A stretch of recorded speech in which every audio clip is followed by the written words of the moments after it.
रामराम मंडळी, मी सयाजी गायकवाड, उपकृषी अधिकारी, तालुका कृषी अधिकारी कार्यालय बार्शी। एल निनोच्या आपत्ती काळामध्ये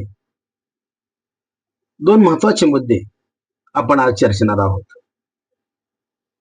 यावर्षी कमी पाऊस किंवा पावसामध्ये मोठ्या प्रमाणात खंड पडणार असल्याचे भाकीत सर्व हवामान तज्ञांनी दिले आहे। अशा काळामध्ये आपण पेरणी करताना बीज प्रक्रिया करणं हे अतिशय महत्वाचं आहे। बीज प्रक्रिया करत असताना बुरशीनाशक, कीटकनाशक आणि जैविक घटकांचे आपण करणे आवश्यक आहे।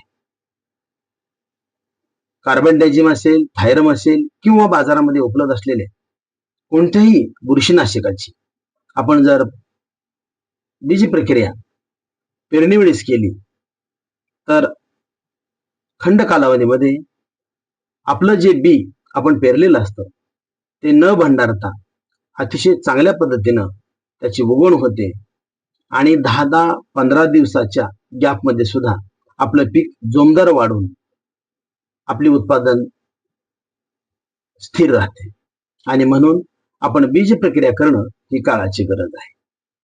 त्याचबरोबर आपण अन्नद्रव्य व्यवस्थापनामध्ये सुद्धा यावर्षी कमी पाऊसमान असल्यामुळं रासायनिक खताची मात्रा पेरून न देता विद्राव्य खताच्या माध्यमातून आपण फवारणीद्वारे अन्नद्रव्य व्यवस्थापन करणं ही गरज आहे। पिकाच्या वाढीच्या अवस्थेमध्ये आपण 19-19-19 फुटवा आणि फुलोरा अवस्थेमध्ये 12-61-0, फुलं आणि वादी अवस्थेमध्ये 0-52-34, तर शेंगा भरण्याच्या अवस्थेमध्ये आपण 0-0-51 5 ते 10 ग्रॅम प्रति लिटर प्रमाणे फवारणी केली तर अशा आपत्ती काळामध्ये सुद्धा आपल्या पिकातील उत्पादन न घटता अतिशय चांगलं येऊ शकते। आणि म्हणून मी आपण सर्व शेतकरी बांधवांना कृषी विभागाच्या वतीने विनंती करतो की आपण अवश्य बीज प्रक्रिया आणि अन्नद्रव्य व्यवस्थापन वरील प्रमाणे करावं ही विनंती। जय हो, मंगल हो, धन्यवाद।